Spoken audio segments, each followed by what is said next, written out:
University Challenge. Asking the questions, Jeremy Paxman. Hello, it's the final tonight. We've asked 3,191 questions so far in this series, and after months of furrowed brows, feverish whispering and answers ranging from the genuinely impressive to the utterly bonkers, we're left with the best two teams. In a little under half an hour, one of them will lift the trophy. So far, the team from Manchester University have taken the scalps of Selwyn College, Cambridge, Christ Church, Oxford, Newcastle University, Clare College, Cambridge and Worcester College, Oxford, making their seventh appearance. Let's meet the Manchester team one last time. I'm Luke Kelly, I'm from Ashford in Kent and I'm studying history. Hi, I'm Michael McKenna from St Anne's in Lancashire and I'm studying biochemistry. And their captain. I'm Tristan Burke from Ilkley in West Yorkshire and I'm studying English literature. Hi, I'm Paul Joyce from Chorley in Lancashire and I'm studying for a Masters in Social Research Methods and Statistics.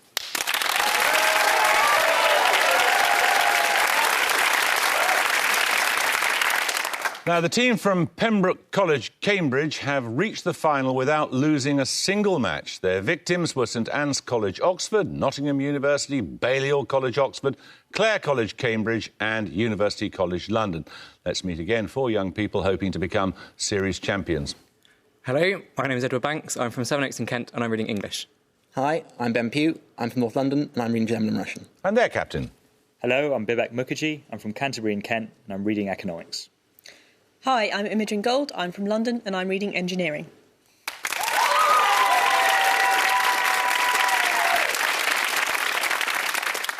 It's the final. You know the rules, so fingers on the buzzers. Here's your first starter for 10. The name of which field of study appears in the titles of novels by Henry Fielding, Charles Dickens and H.G. Wells? The title characters, respectively, are Tom Jones, David Copperfield and Mr. Polly. Manchester Burke. History. History's correct. The first set of bonuses, Manchester, are on a novel. Firstly, for 5, give the author and the work of 1961 in which the following words appear. One's prime is elusive. You little girls, when you grow up, must be on the alert to recognise your prime at whatever time of your life it may occur. The Prime of Miss Jean Brodie by Muriel Spark. Correct.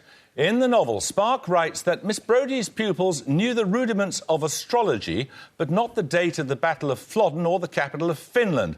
So for 5 points, give me both the date of the Battle of Flodden and the capital of Finland. I was thinking Flodden. When's Flodden? I want to say 1645. No, 16... that doesn't ring. I think it's 16 something. Oh yeah, try that. 1645. Paul? No. 1645? Yeah, go on. Yeah, 1645 in Helsinki. It is Helsinki, of course, but it's 1513. Bad luck. Give the 4 words that complete these lines that Miss Brodie recited to her class to raise their minds before they went home. Down she came and found the boat beneath a willow left afloat, and round about the prow she wrote... The Lady of Shalott. Well done. 10 points for this. A body of water between the Philippines and Borneo, an informal name for the Church of Scotland, the Swahili word for freedom, and the authors of The Cherry Orchard and the Common Sense Book of Baby and Childcare are linked by what enduring science fiction? Manchester Burke. Star Trek. Star Trek is right, yes. Manchester, these bonuses are on the number 7. We've been waiting 700 years. You can have the 7 minutes. Which Irish leader said those words in 1922 when he arrived at Dublin Castle for its handover by British forces and was told he was late? Eamon de Valera? Is that Emma Collins? He was American, wasn't he? No. He was American. What should I go for? I don't know. Who do you think? Go for De Valera. Okay. Eamon de Valera. No, it was Michael Collins. I will give him 7 feet of English ground, or as much more as he shall be taller than other men. Before which battle did King Harold II make this offer to an invader? There's 2, Yeah? isn't there? Or Stamford Bridge? Stamford Bridge or Hastings? Stamford Bridge. Correct. There shall be in England 7 halfpenny loaves sold for a penny. Which historical figure says these words in Shakespeare's King Henry VI, Part 2? Give me just a historical figure from around... Yeah? Is he in that play? No or idea. From that... John of Gaunt. No, it's Jack Cade. 10 points for this. Yeah. Quote, the English at that time had their hair cropped, their beards shaven, their arms laden with golden bracelets, their skin adorned with punctured designs. They were wont to eat until they became surfeited and to drink until they were sick. To what pivotal year in English history does this observation of the historian William of Malmesbury refer? Pembroke Mukherjee. 1066. Correct. Your bonuses, Pembroke College, your first, are on comparative religion. Religion is hard work. Its insights are not self-evident and have to be cultivated in the same way as an appreciation of art, music or poetry must be developed. These are the words of which British author in the 2009 work, The Case for God? Who are you thinking? Polkinghorne? Reverend Polkinghorne? No, it's Karen Armstrong. Secondly, an examination of thought between 900 and 200 BC, Karen Armstrong's work, The Great Transformation, includes the names of 4 influential figures in its subtitle. One is Jeremiah. For 5 points, name 2 of the others. Moses? See that time? Sorry? No, it's BC, isn't it? Jesus and... No, it's 200 BC. Okay. Confucius and Buddha. Buddha, yeah. Confucius and Buddha? Correct. The other one was Socrates. And finally, a 2010 work by Armstrong outlines 12 steps to a life based on what quality described as indispensable to the creation of a just economy and a peaceful global community? Virtue? Fairness or something, maybe? Okay, fairness. Fairness? No, it's compassion. We're going to take a picture round. For your picture starter, you will see a mathematical grid with certain prime numbers highlighted. For 10 points, tell me what term denotes these primes.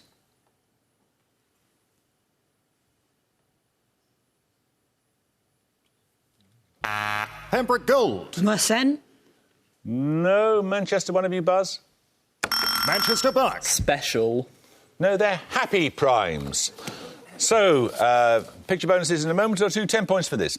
Formulated by the 19th century German biologist Ernst Haeckel and popularised by the Simpsons episode We're on the Road to Nowhere, what term denotes the development of an organism undergoing an abbreviated form of the species evolutionary development? Manchester McKenna. Speciation.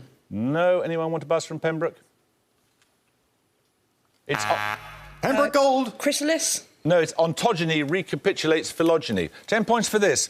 Lip, rip, locks, pox, oil, royal and oxlip are among shorter words that may be made from the letters of which 6-letter word? Pembroke Pew. Prolix. Prolix is right, yes. So, Pembroke, you get the picture bonuses. You saw a grid for your starter a moment or two ago of happy primes from 1 to 100 highlighted. Your bonus is 3 more grids, each with different types of prime numbers marked. In each case, I want you to name the series of primes shown. Firstly? Perfect, I don't know. I know there's a series called that, but I really don't know what the definition is. That's the only one we have. Yeah. No, perfect numbers when it adds up to. I don't know, but you can go for it if you want. Perfect? No, they're permutable primes. Secondly? I have no faintest idea. Make up something transcendent or something. Transcendent? No, they're Fibonacci primes. And finally, the name given to these pairs of primes? You said Mersenne earlier, is that something? Yeah, that's the thing, but I don't know what it... Merson? No, they're sexy primes. 10 points for this. Situated on opposite banks of a major river, the names of which 2 capitals are used in... Pembroke Mukherjee. Buddha and Pest? No, I'm afraid you lose 5 points. Informally, to distinguish their respective countries from one another. Both countries' official names include the words Republic and Congo. One of you buzz, Manchester. Manchester McKenna. Brazzaville and Lusaka. No, Lusaka's in another country altogether. That's in Zambia. It's Kinshasa and Brazzaville. 10 points for this. Quote, my therapist has given me such a good rate that I can afford to indulge my bouts of infidelity and still deal elegantly with my guilt. This is an illustrative extract from a typical personal ad in which publication? Manchester Kelly. London Review of Books. Yes. Right, your bonuses, Manchester, are on physics. Which 2 English physicists give their names to the law that states that the spectral radiance of a black body scales with the inverse 4th power of the wavelength? Does anyone know anything about when someone might have even thought that? Give me the name of 2 physicists who work together. Yeah. Yeah. Dirac Rutherford. Rutherford and No, forget it. It's Rayleigh genes. Secondly, what two-word name was given to the prediction derived from the Rayleigh-Jeans law that a black body should radiate with infinite power? The dark prediction. No, it's the ultraviolet catastrophe. And finally, using ideas that led to the formulation of quantum theory, the ultraviolet catastrophe was resolved by which German physicist? Schrödinger. Planck. It was Max Planck, yes. Right, 10 points for this. Frequently cited as being among the most overused words in the language, what two adjectives, differing only in their second letter, describe persons or things uncritically admired or regarded as representative symbols and events that happen in a way contrary to what is expected and thus cause wry amusement?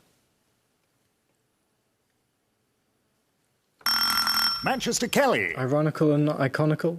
Ironic and iconic. Ironic and iconic is correct, yes. Your bonuses this time are on carelessness. I will read 3 extracts from well-known literary works. In each case, identify the author and the title of the work. Firstly, they were careless people, Tom and Daisy. They smashed up things and creatures and then retreated back into their money or their vast carelessness or whatever it was that kept them together and let other people clean up the mess they had made. The Great Gatsby. Correct. By? F. Scott Fitzgerald. Correct.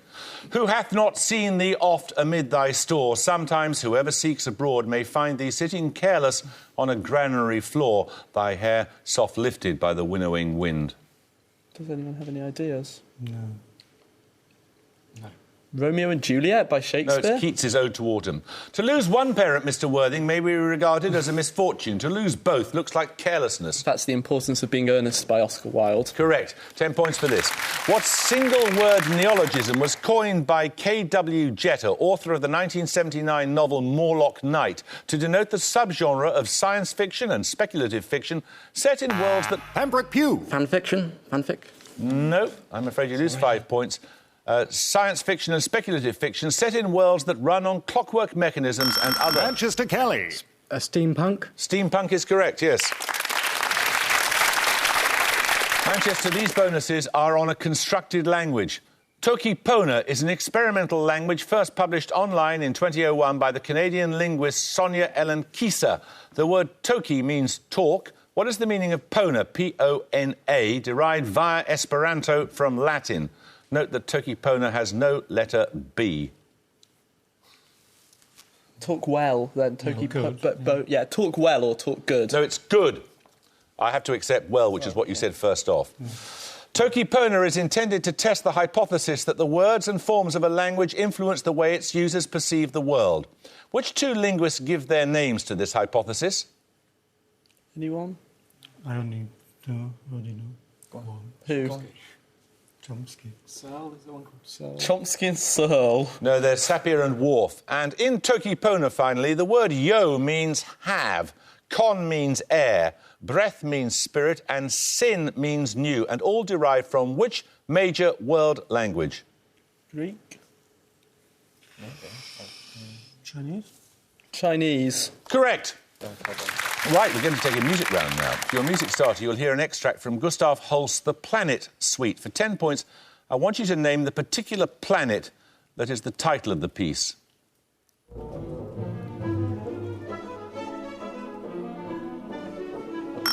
Manchester McKenna. Mercury? It is Mercury, yes. Your music bonus is 3 more extracts from The Planet Suite, but before you think that sounds a little disgracefully easy, I want you to name both the planet and its largest moon. Firstly, this planet and its largest moon.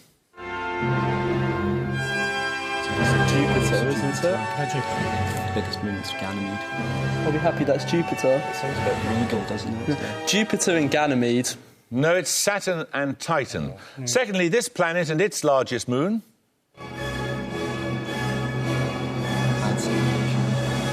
Why?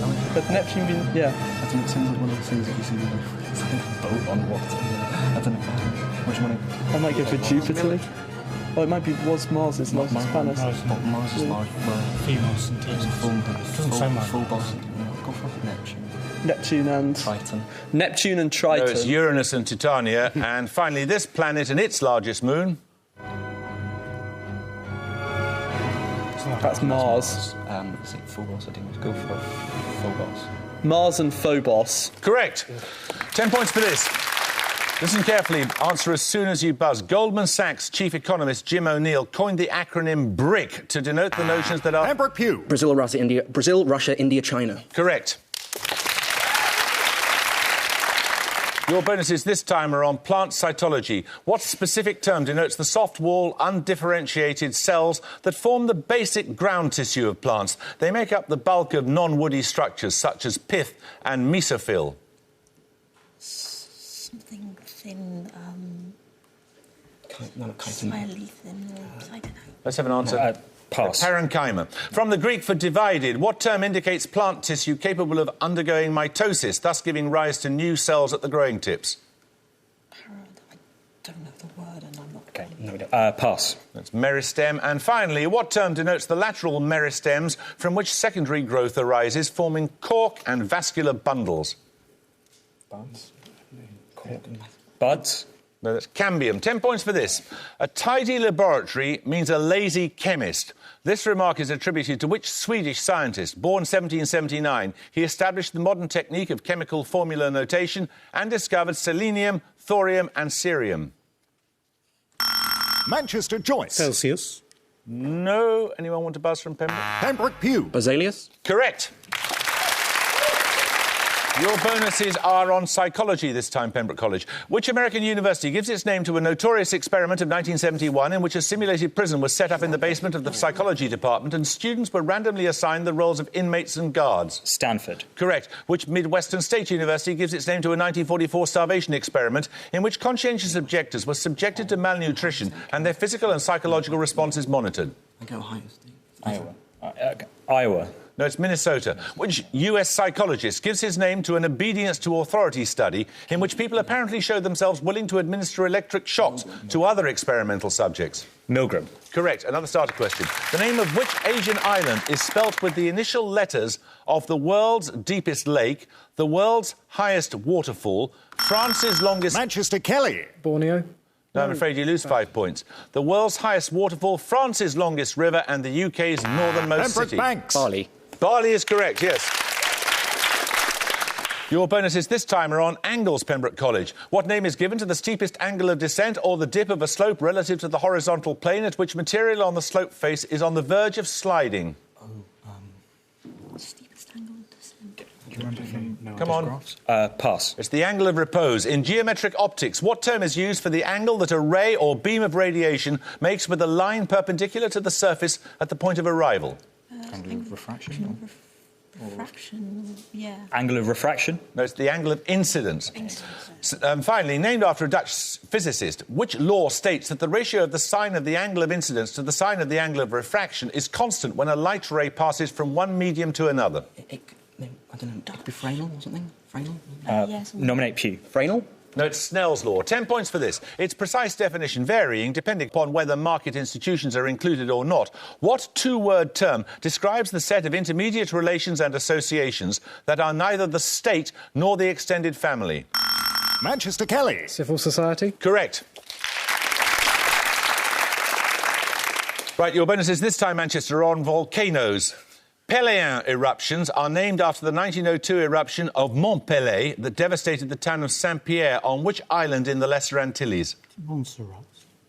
Is that in the Lesser Antilles? Yeah, I think it's... Montserrat. No, it's Martinique. Named after an Italian volcano, what type of eruption involves moderate bursts of expanding gases that eject clots of incandescent lava in small cyclical eruptions? Stromboli. Strombolian eruptions is correct. Involving the explosive ejection of relatively viscous lava, the most powerful type of eruption is named after which Roman scholar who died in AD 79? Do you reckon? Pliny the Elder? Yeah. Pliny the Elder. Correct. We're going to take a second picture round now. For your picture starter, you'll see a painting from 1914. 10 points if you can tell me who painted it.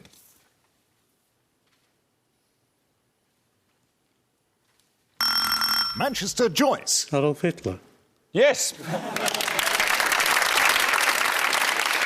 Your picture bonuses are all paintings by amateur artists, all of whom happen to be or have been world leaders. In each case, give me their name. Firstly, this painting from 2009. 2009. Is that Cyril? No. What language is that at the top? Oh, I reckon it's Boris Yeltsin. No, 2009. Vladimir Putin. It is that nice Mr. Putin, yes. Secondly, from the mid-1950s. Winston Churchill? No. Edward Heath. Eisenhower. Do you reckon? No. Winston Churchill. No, that's by Dwight Eisenhower. And finally, this painting from 1938. Churchill? Churchill was a bit of a... Churchill. It is Churchill Chartwell, yes.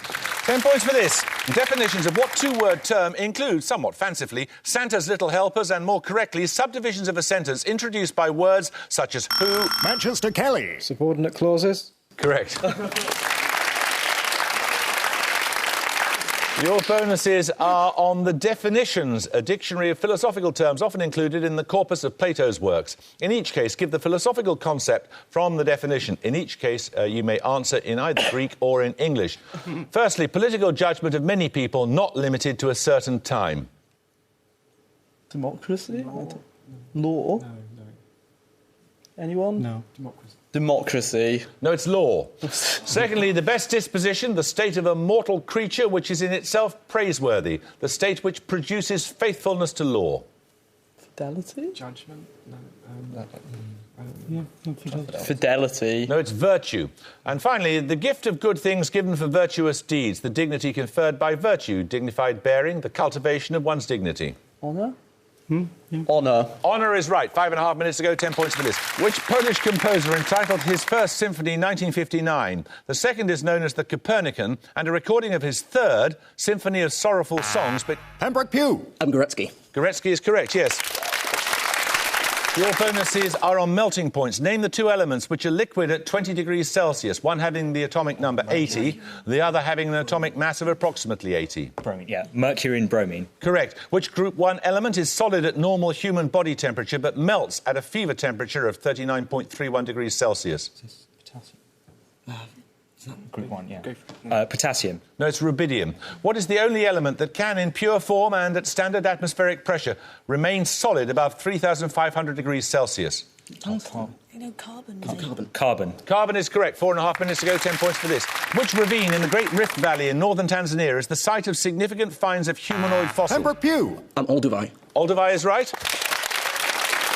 Your bonuses are on Florentine architecture, Pembroke College. Dedicated to St John, which building in Florence has a gilded bronze door known as the Gates of Paradise, designed by Lorenzo Ghiberti? Baptistry. Correct. Which of Ghiberti's contemporaries was the architect who designed the Basilica of San Lorenzo, begun in 1418, and gave a practical demonstration of the geometric method of perspective? It's not Donatello, is it? No. It could be Brunelleschi. Brunelleschi. Correct. Which square or piazza lies in front of the Palazzo Vecchio? Its features including Cellini's statue of Perseus with the head of Medusa. San Marco? No. Is that Venice, though? Yeah. Pass. It's Della Signoria. 10 points for this. Answer as soon as you buzz. During the 1980s, 3 men served as Chancellor of the Exchequer. For 10 points, name 2 of them. Pembroke Pugh. John Major and Geoffrey Howe. Correct. The other one was Nigel Lawson. Pembroke College, your bonuses this time are on Soldiers in Music, based on a Russian folk story, The Soldier's Tale, in which the protagonist gives his violin to the devil in exchange for knowledge of the future, premiered in 1918 with work by which composer? Stravinsky. Yeah, Stravinsky. Correct. Based on an unfinished drama by Georg Buchner, which of Alban Berg's eponymous protagonists is a soldier who drowns while trying to retrieve the weapon with which he stabbed his mistress? The opera premiered in 1925. Nominate Pugh. Wozzeck. Correct. Which eponymous character in a 19th century opera is stabbed to death by Don Jose, a corporal in the Dragoons? Carmen, I think. Nominate Pugh. Carmen. Carmen is right. 10 points for this. Meaning small town, what Spanish word denotes the settlements of flat-roofed stone or adobe houses that are home to Native American peoples in Arizona and New Mexico? Manchester Joyce. Pueblo. Pueblo is correct. Here are your bonuses. They're on inventions. In each case, give the decade of the 20th century in which the following were invented. First, liposuction, the laser printer, post-it notes and magnetic resonance imaging. 70s or 80s? Come on. 70s. 1970s is right. AstroTurf, the hover mower, the cash dispenser and silicone breast implants. 60s? 60s. Correct. The lie detector, the medical dressing elastoplast, bubble gum and the commercially manufactured car radio. 50s? Probably 40s. 40s. No, it's the 1920s. 10 points for this. From an ancient word meaning Etruscan, what name denotes that part of the Mediterranean Sea bounded by Corsica and Sardinia, Sicily and mainland Italy? Pembroke Mukherjee. Tyrrhenian. Tyrrhenian is correct, yes. Your bonuses are on enzymes this type, Pembroke College. What is the chief digestive enzyme of the stomach which splits proteins into polypeptide? Correct. The digestive enzyme trypsin is formed in and secreted from which gland of the body? Pancreas. Pancreas. Correct. Which enzyme interacts with fibrinogen to create fibrin and so plays an important role in blood clotting? And prothrombin. Nominate Pew. Prothrombin. No, that's a precursor form. It's thrombin. 10 points for this. Cloudy and off-white in appearance. What drink is made in Spain from ground tiger nuts and in Mexico from ground rice or cantaloupe melons? Pembroke Pew. Mate. Anyone like to buzz from Manchester or cantaloupe melon seeds? I'm going to have to deduct 5 points. Come on, one of you buzz Manchester. I'll tell you it's horchata. 10 points for this. What short word meaning vigour is an anagram of the Roman numerals for the number 1004? Manchester McKenna. Vim. Vim is right. Here are your bonuses. They're on a Scottish island. Portree is the chief town of which island, the largest and most northerly of the Inner Hebrides? Quickly. Harrison Lewis. No, it's Skye. What name referring to the difficulty of climbing it is given to the rock that rises from the summit of Sgurdeg in Skye's Coolin mountain range? Come on. The slippery slope. No, it's the inaccessible pinnacle, or impin. Which castle on Skye claims to be the oldest continuously inhabited castle in Scotland? Pembroke College, Cambridge have 135, Manchester University have 180.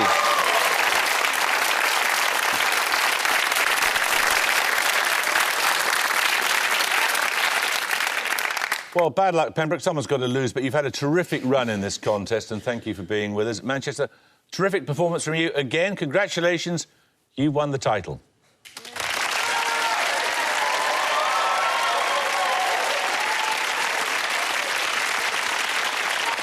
Well, we recorded that final at our studios in Manchester, but now for the first time in the programme's history, we've left the studio for the trophy presentation. We've come to Clarence House in London for this, the 2012 trophy presentation, the 50th anniversary of the first broadcast of University Challenge. And I'm delighted to say that Her Royal Highness, the Duchess of Cornwall, has agreed to present the trophy. Thank you very much for doing this. Well, now, what did you think? Well, I thought the questions were unbelievably difficult. Well, that's intentional, you know. They do get harder and harder, don't they? They do. Oh, yes, they do, yeah. Have you watched the programme for long? 62, I watched the first programme. I watched it all the way through with Bamber Gascoigne, and I remember sitting there with my father, and he always got the question. He got more questions right than anybody else. And then when you came on the scene, I used to sit with my children, and there's a lot of arguments, but Tom did answer a few. He could answer some of the ones I couldn't. So I've seen it for years, and I'm its greatest fan. Well, that is a real treat for us. What is it? Can you anatomise what it is you like about it? I think it's a family programme. I think all ages can watch it. I think everybody can join together and answer the questions. And I also think it shows, you know, how wonderful a lot of the youth are today, and, you know, how many clever people there are out there. And, you know, I think they give young people a very good name. Good. Well, may I ask you, please, to, first of all, meet this year's runners-up, the team from Pembroke College, Cambridge. There's a captain.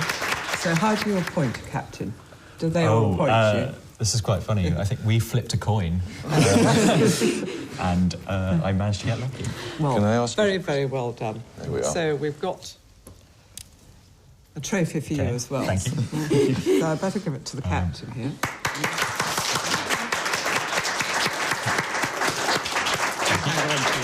Now, would you like to come and meet this year's winners, the winners of the 2012 University Challenge? I will.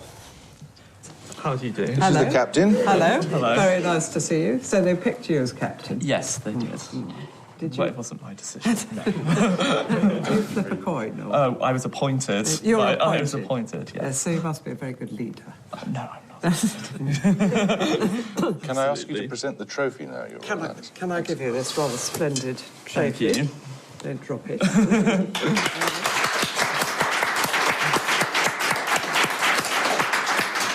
Well, that's it for this series of University Challenge. Many thanks to Her Royal Highness the Duchess of Cornwall for presenting the trophy, and many congratulations to both the runners-up and the winners, and thank you very much for watching.